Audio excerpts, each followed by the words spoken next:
Alors, bon matin tout le monde. Je suis le révérend René Bouchard d'Église Amour et Vie. Et je me suis absenté hier. Habituellement, je fais mon balado de l'enseignement du mercredi soir au Zoom à notre église, le jeudi matin. Mais nous sommes ce matin, le vendredi. Le Seigneur touche nos cœurs et nos âmes par notre Père, Seigneur, que nous saisissions encore cette vérité de proximité, d'amour, de grâce, de miséricorde et de relation intime avec toi, le Père, au nom de Jésus. Amen. Je vais ouvrir mon document de travail et j'y vais de suite. Gloire à Dieu. Alors, ce matin, nous allons lire dans Matthieu chapitre 6, verset 10, que ton règne vienne, que ta volonté soit faite sur la terre comme au ciel. Tandis que dans Luc chapitre 11, verset 2, il dit que ton règne vienne. Il n'apparaît pas que ta volonté soit faite sur la terre comme au ciel. Dans la continuité du Nouveau Testament, nous remarquons que seul l'Évangile de Matthieu ajoute cette prière, que ta volonté soit faite. Pour autant, le fait que Luc ne mentionne pas explicitement cette phrase n'enlève rien à l'importance de reconnaître la souveraineté de Dieu dans notre vie de tous les jours. Dans Romains chapitre 8, verset 18, Paul dira, j'estime que les souffrances du temps présent ne sauraient être comparées à la gloire à venir qui sera révélée pour nous. Hein. Nous sommes bien sûrs que ton règne vienne ici. Deuxième partie tantôt, ta volonté soit faite. Dans le monde évangélique, parce que nous croyons que Jésus est dans nos vies par le Saint-Esprit, nous sommes le temple du Saint-Esprit, nous avons l'impression que le royaume est déjà là. Mais nulle part dans la Bible qu'il est dit que le royaume, quand on parle de royaume dans Matthieu ici, à ce moment-ci, c'est le royaume, le règne physique de Dieu entièrement sur la terre. Et non pas un aspect de la présence de Dieu dans un peuple seulement ou dans l'Église plus tard. Il est vrai que le royaume est advenu dans nos cœurs lorsqu'on est né de nouveau. Hein. On vit déjà le royaume. Je vais dire, le royaume des cieux est déjà au milieu de nous, au travers de sa personne, au travers de l'Église par le Saint-Esprit.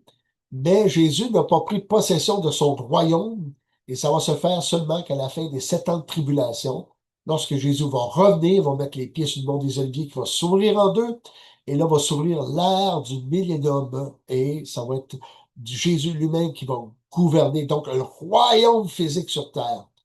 Et ici, c'est vraiment la pensée du royaume physique et non pas le royaume spirituel en nous. C'est ça qu'il dit, ne saurait être comparé à la gloire à venir qui sera révélée pour nous. Et ici, on parle de Paul quand même, qui était conscient, lui qui a vu le troisième ciel, il est conscient de ce qu'il annonce par le Saint-Esprit. Éphésiens 2, verset 1-3. Vous étiez morts par vos offenses et par vos péchés, dans laquelle vous marchiez autrefois, sur le train de ce monde, le prince de la puissance de l'air, de l'esprit qui agit maintenant dans les fils de la rébellion. Ah, qu'est-ce qu'il dit ici? C'est qu'à l'heure actuelle, qu'est-ce qui gouverne le monde? C'est le prince de la puissance de l'air, c'est le diable. C'est lui qui gouverne ce monde. Nous tous aussi, nous étions de leur nom. Et nous vivions autrefois selon les convoitises de notre chair, accomplissant la volonté de la chair et de nos pensées. Et nous étions par nature des enfants de colère, comme les autres. Éphésiens chapitre 6, verset 12. Car nous n'avons pas lutté contre la chair et le sang, mais contre les dominations, les autorités, contre les princes de ce monde de ténèbres, contre les esprits méchants dans les lieux célestes. Ici, il y a plusieurs commentateurs dans la parole de Dieu, dont si tu es plus réformé, tu vas comprendre ce verset de cette façon. Si tu es plus à caractère charismatique ou pentecôtiste, tu vas comprendre d'une autre façon. Moi qui suis de caractère pentecôtiste, nous avons eu tendance à lire ces titres ici comme étant une hiérarchie démoniaque, hein, le diable étant le général de son armée. Il y a plusieurs corps expéditionnaires de démons qui viennent faire le mal et détourner les hommes de la vérité pour connaître Dieu. Et je suis d'accord envers ça. Mais le mot domination ici, en grec, et le mot autorité désigne aussi à la fois des gouvernements, des personnes en autorité qui contraint le pays ou la nation ou la province à faire comme bon leur semble à eux. Donc, Rome fait partie des dominations ici. Quelqu'un dit, ouais, mais c'est quand même le diable en arrière. Comprenez-moi, on ne parle pas de hiérarchie démoniaque si on parle de domination terrestre, d'autorité terrestre. Et par la suite, on voit aussi ce qui apparaît être contre les princes de ce monde de ténèbres, qui ici peut être à la fois une autorité terrestre ou aussi des démons princiers. Ce que moi, je ne peux pas affirmer, si je veux rester dans l'équilibre de la parole, je n'y vois pas que le diable accepterait de partager sa gloire avec des princes démoniaques auprès de lui. Je crois qu'il est un dictateur bien plus que quelqu'un qui sépare sa gloire. Et je pense que tout le monde sera d'accord ici. Ce qui m'amène à croire que les princes de ce monde de ténèbres font partie des dominations des autorités et ce sont des hommes terrestres qui ne connaissent pas Dieu, qui ne servent pas Dieu, qui servent leurs propres besoins, leur propre gloire personnelle interne eux autres, comme les Césars de l'époque de Rome. L'époque Éphésiens est écrit dans le sens que c'est Rome qui gouverne encore. Et contre là, les esprits méchants dans les lieux célestes, voici cette part que je crois que les esprits méchants dans les lieux célestes, c'est vraiment les démons qui ont pour chef le diable.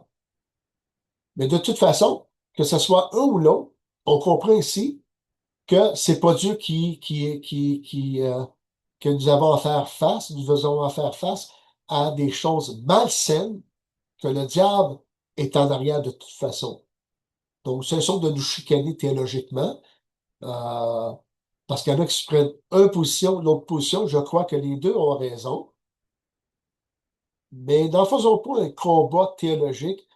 C'est qu'est-ce que le diable aimerait qu'on fasse ici, puis qu'on se sépare, tout comprendre. Nous n'avons pas à lutter contre la chair et le sang, hein, mais contre les dominations aussi. Ces dominations-là, on parle de gouvernement. Quand tu te bats contre César, tu ne te bats pas contre César, mais tu te bats contre une machine politique, hein. C'est dans ce sens-là qu'on voit le mot domination et autorité. En Hébreux chapitre 2, versets 8 à 9, tu as mis toutes choses sous ses pieds, à Jésus. En effet, en lui soumettant toutes choses, Dieu n'a rien laissé qui ne lui fût soumis. Cependant, nous ne voyons pas encore maintenant que toutes choses lui soient soumises. Et celui qui a été abaissé pour un peu de temps au-dessus des anges, Jésus, le voyons couronné de gloire et d'honneur à cause de la mort qu'il a souffert afin que par la grâce de Dieu, il souffrit la mort pour nous. Donc, à l'heure actuelle, Jésus n'est pas entré dans son autorité royale. Il est dans la gloire, bien sûr, hein. Il était déjà dans la gloire dans le monde physique parce que Pierre, Jean-Jacques l'ont vu dans la transfiguration. Mais comprenez-moi ici, maintenant que Jésus a vécu l'ascension, qu'il est monté vers son Père, dans le livre des Jacques, chapitre 1, après 40 jours d'enseignement après sa résurrection, on voit quoi? Nous ne voyons pas que son royaume et sa royauté, son autorité royale est installée sur terre. Pas du tout. Loin de là.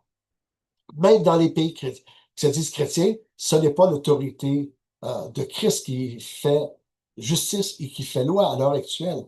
Quoi qu'on dise que le pays soit chrétien. Parce qu'il y a beaucoup d'hommes qui gouvernent à leur façon en se disant chrétiens et ils renient ce qui en fait la force de la vie chrétienne, c'est-à-dire vivre vraiment à la manière de Christ. 1 Jean chapitre 5, versets 18 et 19. Nous savons que quiconque est né de Dieu ne pêche point, mais celui qui est né de Dieu se garde lui-même et le malin ne le touche pas. Nous savons que nous sommes de Dieu et que le monde entier est sous la puissance du malin. Et du malin, on parle du diable ici. À l'heure actuelle, c'est ça que nous sommes encore. Apocalypse chapitre 11, versets 15 à 17. Le septième ange sonna de la trompette et il y eut dans le ciel de fortes voix qui disaient, le royaume du monde est remis à notre Seigneur et à son Christ. Il régnera au siècle des siècles. Et les 24 vieillards qui étaient assis devant Dieu sur leur trône se prosternèrent sur leur face et ils adorèrent Dieu en disant, nous te rendons grâce, Seigneur, Dieu Tout-Puissant, qui est et qui était, et de ce que tu as assis ta grande puissance et pris possession de ton règne. Alors, vous voyez ici, Jésus déclare Dieu dans le ciel. Hein? Hein? Nous te rendons grâce, Seigneur Dieu, Tout-Puissant, qui était, de ce que tu as saisi ta grande puissance et pris possession de ton règne. Qui va venir régner sur terre? C'est pas Dieu le Père. Je ne parle pas contre Dieu le Père, mais c'est véritablement Dieu le Fils qui est annoncé. Et on voit ici qu'il est Dieu. Encore un autre verset qui parle de la divinité de Jésus. Apocalypse 22, verset 20 à 22. Celui qui atteste ces choses dit, oui, je viens bientôt. C'est Jésus. Amen. Viens, Seigneur Jésus. Que la grâce, Seigneur Jésus, soit avec vous tous. Et nous voyons aussi que c'est la dernière prière, et cette prière, c'est une demande du retour de Christ, retour physique de Christ. Alors, s'il réclame le retour de Christ, parce qu'il n'est pas encore ici. Donc, à l'heure actuelle, Christ règne dans nos vies, dans nos cœurs, dans le cœur du croyant, ceux qui sont nés de nouveau, mais pas dans le monde encore. Que ta volonté soit faite sur la terre comme au ciel. Et c'est là qu'on doit reconnaître une des difficultés que nous avons. Je vais prendre le temps de lire tranquillement et de commenter. Les mots-clés de notre Père sont bien ta volonté et non pas qu'attends-tu de moi ou à quoi suis-je appelé. Sans y prendre garde, notre nature humaine cherche à se placer au centre de la prière. Cette prière de notre Père, quand c'est Dieu le Père qui est le centre. Ce piège n'est pas nouveau. À l'époque de Jésus, les traditions humaines avaient parfois obscurci la boussole de la parole écrite au profit des doctrines d'hommes. Nous avons la doctrine, les doctrines d'hommes que les pharisiens avaient instituées. Eux, d'entre autres, qu'on ne doit pas travailler le jour du sabbat. Et oui, ça, c'est bibliquement parlant, c'est écrit. Mais il était même enseigné qu'à partir du vendredi soir jusqu'au samedi soir, un pansement qui avait de l'onguent était un pansement qui travaillait. Donc, il changeait le pansement et il mettait un pansement sans onguent sur une plaie. Et ça vient dans les traditions juives. On nous avait même enseigné ça au collège biblique de cette façon. C'est un penchant naturel. Nous éprouvons un besoin profond de nous sentir utiles, de trouver notre valeur dans un appel spécial, une reconnaissance humaine. Dimanche dernier, je disais dans le conseil pastoral, qui était de type exhortation à notre Église, en fin de compte, que la grandeur de notre appel n'est pas suis-je pasteur, suis-je évangéliste, ou etc. Mais la valeur de notre appel, c'est d'être ambassadeur de Christ, frères et sœurs. Nous sommes tous appelés ambassadeurs, donc représentants de la royauté divine qui nous enseigne à enseigner que Jésus sauve encore, frères et sœurs. Et je crois que ça, c'est supérieur à l'appel pastoral, ou l'appel d'évangéliste ou d'enseignant. Et cela, tout, sans exception, frères et sœurs des nouveaux, nous avons tous cette même appel. Pourtant, c'est souvent dans le milieu évangélique que la question quelle est la volonté de Dieu pour moi résonne avec le plus d'insistance, parfois jusqu'à l'inquiétude. Moi, j'ai vu des gens se tourmenter tellement parce qu'ils ne comprenaient pas ce que Dieu attendait d'eux autres, d'y rentrer dans une tristesse et même abandonner la foi parce croyant que Dieu n'existe pas, parce qu'il aurait existé, ils auraient entendu la voix de Dieu. Tout ça, pourquoi? Parce que nous avons tellement insisté à dire connais la volonté de Dieu parfaite pour ta vie, plutôt que de dire lis la volonté de Dieu et mets-la en pratique. Nous avons emmené ça dans un spirituel tellement intense que les gens ne sont pas capables de s'identifier à la parole parce on les encourage pas à lire la parole pour faire la simplicité de la parole où tout le monde se sent le bienvenu et élevé par l'Esprit Saint à ce que nous sommes utiles au corps de Christ de toute façon. Nous laissons parfois notre quête être guidée par nos émotions, notre besoin de certitude immédiate, plutôt que par le repas de la révélation. Hein? Goûter comment est bonne la parole, Jésus va dire. C'est ainsi que la grâce, Seigneur, vient nous apaiser lorsqu'on va au repas de la révélation. Deutéronome chapitre 6, verset 5. Voici ici ce que Dieu nous donne, qu'on connaisse sa volonté parfaite, écrite, qui apaise nos cœurs. Deutéronome 6, verset 5. Tu aimeras l'Éternel ton Dieu de tout ton cœur, de toute ton âme, de toute ta force. Donc, placez Dieu en premier. Notre Père qui est aux cieux. Michée 6, 8, dans la version du Sommeur. On te l'a enseigné, ô homme, ce qui est bien et ce que l'Éternel attend de toi. Y a-t-il quelque chose de compliqué, hein? On te l'a enseigné, ce que Dieu attend de toi. C'est que tu te conduises avec droiture. Ça, c'est que tu aimes la justice en Louis II. Que tu prennes plaisir à témoigner de la bonté et qu'avec vigilance, tu vives pour ton Dieu. Dites-moi, c'est comment que c'est difficile à comprendre, notre appel, hein? Ben, frères et sœurs, on a tellement surspiritualisé c'est quoi l'appel que tout le monde en perd son latin. Seuls ceux qui le découvrent sont les plus spirituels et je regrette, c'est contraire à la parole de Dieu. Nous sommes tous appelés serviteurs doulos. Doulos qui veut dire esclave de Christ. Je vais la faire maintenant dans la version Louis II. On t'a fait connaître au homme ce qui est bien et ce que l'Éternel attend de toi. C'est que tu pratiques la justice, tu aimes la miséricorde. Miséricorde, ça veut dire que tu tends la corde dans la misère de l'autre pour l'aider, en lui pardonnant de t'avoir fait mal. Et que tu marches humblement avec ton Dieu. Ici, j'aime bien la sommeur qui dit avec vigilance de vivre avec Dieu. La vigilance, ça veut dire de s'éloigner ce qui nous rapproche du péché, s'éloigner le plus possible en étant humble, en cherchant Dieu qui vient nous aider au travers de cela. Le programme de la volonté de Dieu, elle est simple et active et accessible à tous. Mais nous avons surspiritualisé comme le christianisme a toujours fait et même les évangéliques, dont je fais partie, pentecôtistes de rigueur, parce que je crois à l'œuvre spéciale du Saint-Esprit dans nos vies, mais que j'ai surspiritualisé moi aussi, jusqu'à temps que je découvre ces versets, je me dis, ben, c'est tellement plus simple la parole. Matthieu 22, verset 37. Jésus lui répondit, tu aimeras le Seigneur ton Dieu de tout ton cœur, de toute ton âme et de toute ta pensée. Jésus ramène ça au Nouveau Testament. Et voici Matthieu 28, verset 18 à 20, la grande commission.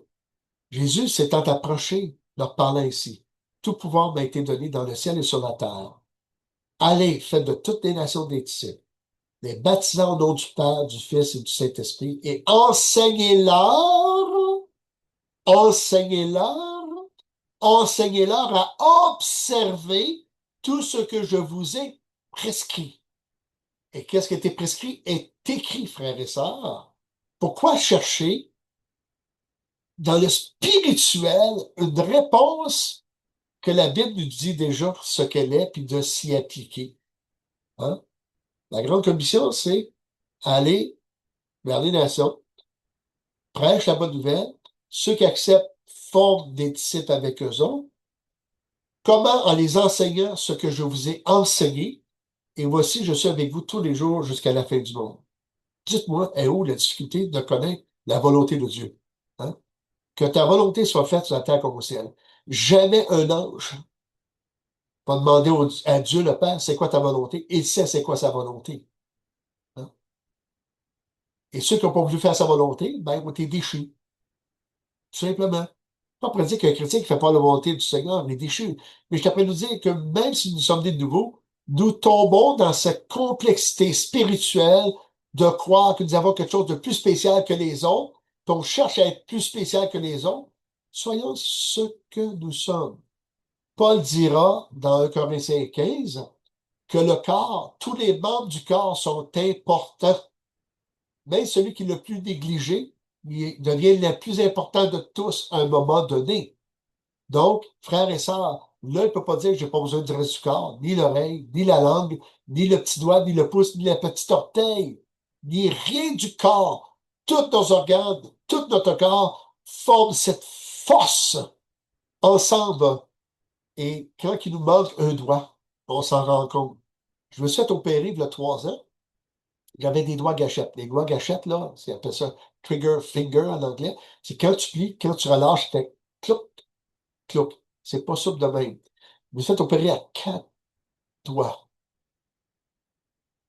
Ça faisait mal les quatre. Ils ont fait les quatre en même temps. J'ai eu une grâce Seigneur parce qu'habituellement, ils ne sont pas capables d'en faire deux, des fois trois. Moi, ils ont été capables d'en faire quatre.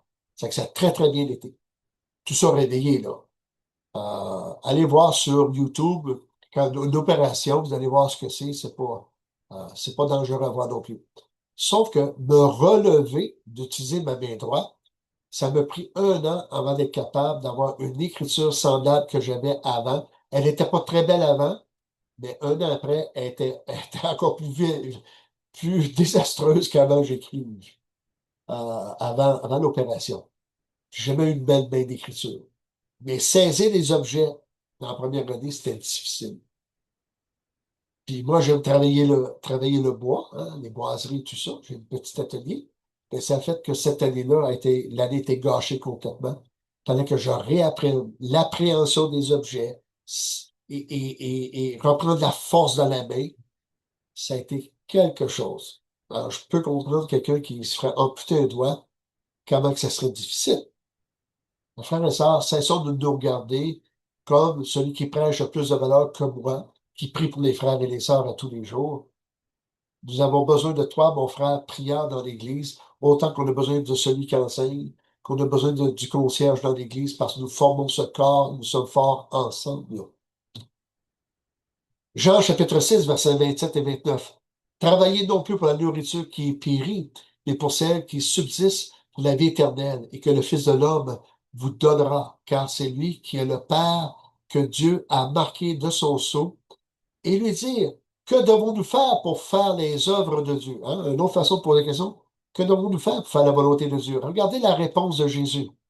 Jésus a répondu, l'œuvre de Dieu, ou la volonté de mon Père, c'est que vous croyez en celui qui l'a envoyé. Commencez à croire Jésus et lire la parole de Dieu parce que Jésus est la parole de Dieu, Jean 1:1. Et la parole a été faite chair. Elle a habité parmi nous avec pleine de grâce et de bonté, et les hommes l'ont rejeté. Frères et sœurs, plus qu'on lit la Bible, plus qu'on découvre Jésus lui-même et plus qu'on fait l'œuvre de Dieu. Hein? La volonté de Dieu. Jean 6:40. La volonté de mon Père, c'est que quiconque voit le Fils croit en lui est la vie éternelle et je le ressusciterai au dernier jour. La volonté de mon Père, c'est que quiconque voit le Fils croit en lui. Frères et sœurs, si nous croyons en Jésus, que nous ne lisons pas la Bible, il faut se poser les questions de notre relation avec Dieu. Parce que la relation avec Dieu le Père passe par Jésus. Et combien d'organisations chrétiennes, Dieu le Père est plus important que Jésus. Donc, il ne suit pas le modèle de Jésus. Et pourtant, Jésus, celui qui croit au Fils de Dieu fait la volonté. Et celui qui croit au Fils de Dieu, ben, va écouter ce que Jésus a dit. Frères et sœurs, c'est qu'est-ce qu'il a prié à notre Père? Cette relation intime de conversation, de discussion et d'enseignement, que ta volonté soit faite, Seigneur. Elle est écrite, révèle-la davantage à mon cœur, qu'elle devienne de mieux en mieux et plus en plus efficace dans ma vie et me donne un amour spécial, avantage avec toi à travers de la lecture de la parole de Dieu. Et ainsi, nous voyons c'est quoi la volonté de Dieu. Et elle n'est pas compliquée, frère et sœurs. Éphésiens chapitre 4, verset 17 à 18. Voici donc ce que je dis et ce que j'atteste dans le Seigneur. C'est que vous ne deviez plus marcher comme les païens qui marchent selon la vanité de leurs pensées.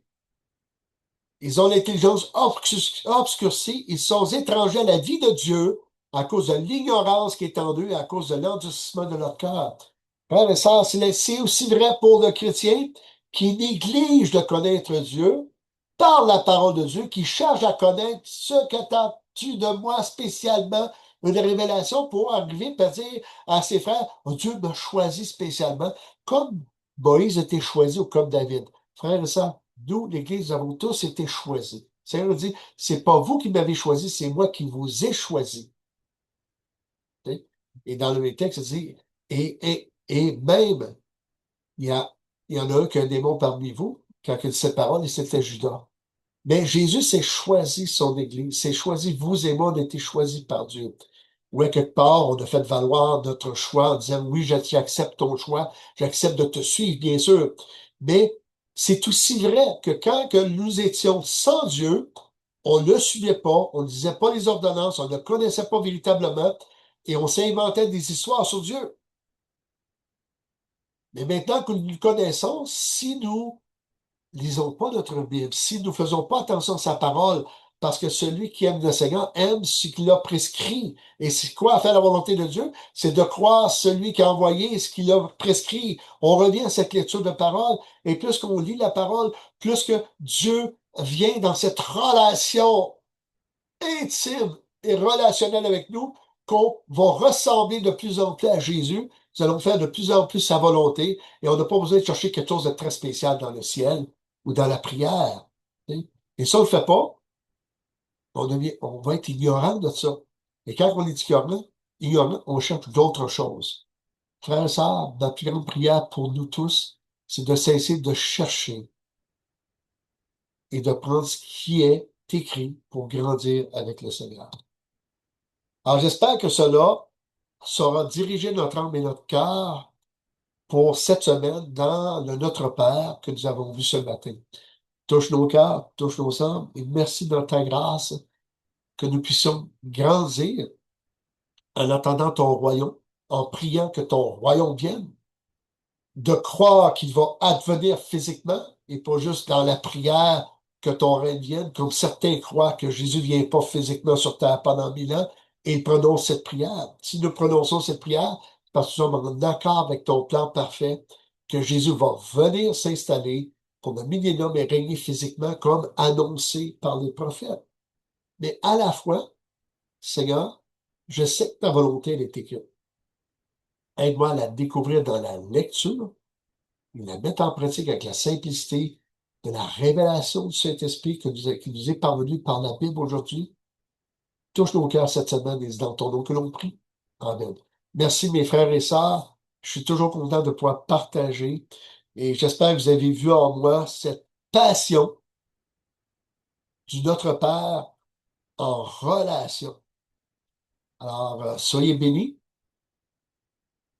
et je vous remercie pour tout ce que le Seigneur peut nous apporter ces années-ci au travers de sa parole et cette semaine. Soyez bénis, bye bye, je vous aime.